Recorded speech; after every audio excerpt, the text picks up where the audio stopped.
Well, hello and welcome back. I am the Surly Cook. I'm going to do some baking today.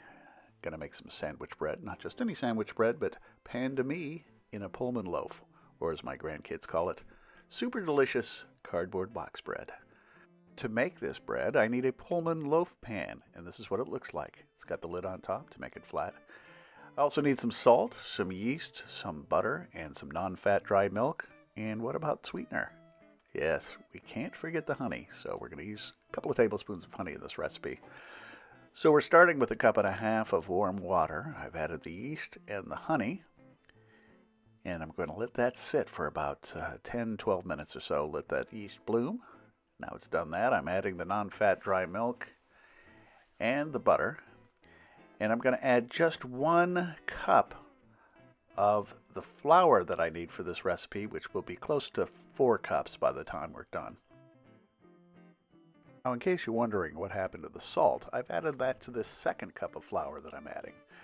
And then I'm going to add the flour about 1 cup at a time and go real easy on the last cup until all the flour is incorporated, and knead it for about 5 minutes until the gluten develops and it starts to pull away from the bowl.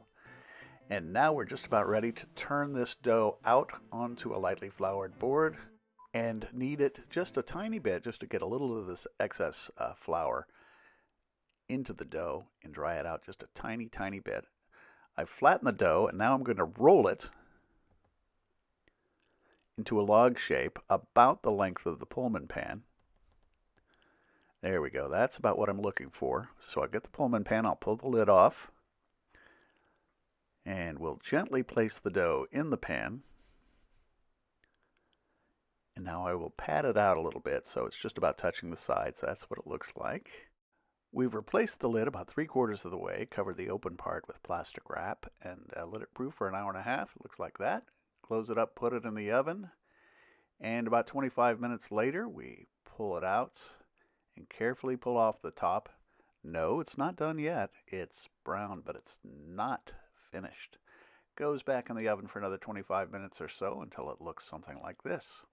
As a matter of fact, it looks like a cardboard box, and it is super delicious. So if you think you'd like to give this a try, I'll tell you what, come on over to thesurlycook.com. I've got the recipes. I've got some suggestions on how you can make this loaf without a Pullman pan. And until then, we'll see you next time, and thank you for watching.